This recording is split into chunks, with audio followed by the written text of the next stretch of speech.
ધરતી માતા ના આરોગ્ય માટે છે, સંસ્કાર માટે છે, જાત કર્મ બાળકના જન્મ પછી પ્રભુનો આભાર માનવો. આપણા જીવનની અંદર જ્યારે સવારમાં ખુલે ને એટલે ભગવાનને હાથ જોડીને કહેવાનું, ભગવાન તમારી મરજીથી મારી આંખ ખુલી છે તો હું એમનો આભાર માનું છું. તો હું એમનો એમ દરરોજ ભગવાનનો આભાર માનવો. એક વખત એક દાદા હતા, અંત સમય હતા, ઓપરેશન કર્યું તો અંદર બધું સડી ગયેલું હતું. એટલે પેલા એમના જે ડોશીબા સાહેબને કીધું કે અમારા ઘરવાળાને આટલું બધું સડી ગયું તો કેવી રીતે જીવે? કે દરરોજ સવારે ઉઠે એટલે ભગવાનને હાથ જોડે, ભગવાનનો ફોટો હોય એ હાથ જોડે અને કહે છે કે હે ભગવાન, તે મારો એક દિવસ મને જીવડાવ્યો તો હું તમારો ખૂબ ખૂબ આભાર માનું છું. આ કરોડો રૂપિયાનું શરીર આપ્યું હોય તો આપણે પણ આભાર માનવો જોઈએ. એટલે ભગવાનનો આભાર માનો.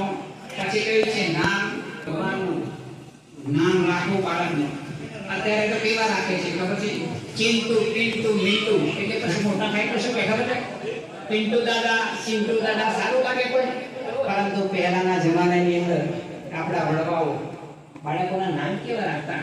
ગોપાલ, પરસોત્તમ, એવા બધા ખૂબ સુંદર નામ રાખતા. મોહન.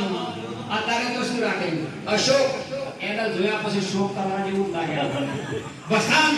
પણ એની વસંત કોઈ ખીલેલી હોતી નથી. હાવ એકદમ મુખ ઉભરી ગયું હોય એવું લાગે. એટલે હા કેન્દ્ર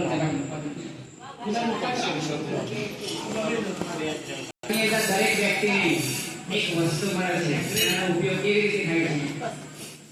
આ જોવાય, આ ના જોવાય, આ ખવાય, આ ના ખવાય, અહીં બેસાય, આપણો ઘણો બધો સમય અને એ એવી રીતે જતું રહે છે કે આપણે ખબર પણ પડતી નથી.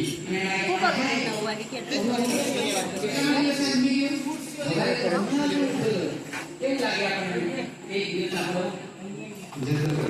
દરેક વ્યક્તિ માટે દિવસ ઓછો થતો હોય છે.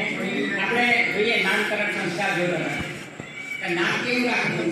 તો હંમેશા માટે ભગવાનનું જે નામ હોય એ જ બાળકને રાખવામાં આવે તો ખરેખર બોલના અને સાંભળના જેમ પર્વત વેરે તો બે બાજુ વેરે, સામ સામે જો વેરવામાં આવે એવી રીતે શબ્દોની અસર પણ થઈ લાગે. એમાં શું આપણે જેમ તેમ બોલી નાખે ના ચાલે. ખરેખર તો શું જીવન છે ભાઈઓ? આપણાની અંદર એટલા વ્યવસ્થિત માણસો જીવે છે કે આપણને એવું લાગે કે આમનું જીવન કેટલું બધું આમ પવિત્ર અને શુદ્ધ છે.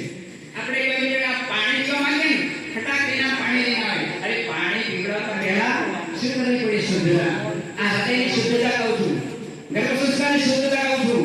ખાલી પાણી પીવા જઈએ તો પાણી આવે ને આપણે ખરડીના પાણી આપે એવું હોતું નથી. પણ ખરેખર શું હોય છે? એ પ્રથમ તો હાથ ધોવા પડે. કારણ કે આપણા હાથ ક્યાં હોય? મુકુટ હોય, નમક હોય, ક્યાં હોય? સાયન્સ વિજ્ઞાન એવું કે છે કે હાથને પેલા પવિત્ર કરવું, પછી મુખની અંદર પાણી એકદમ ડાયરેક્ટ મુખ પણ એને પકડે પડે.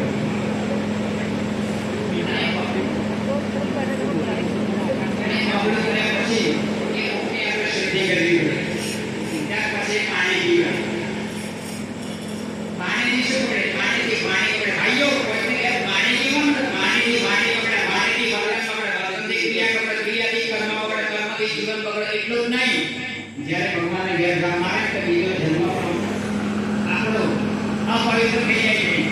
માટે એ સંસ્કાર લઈને ઘરની અંદર આવે તો એ સંસ્કાર જેમ બીજ ફૂટે ને એમ ફૂટી ગયું. દેખાતું નથી,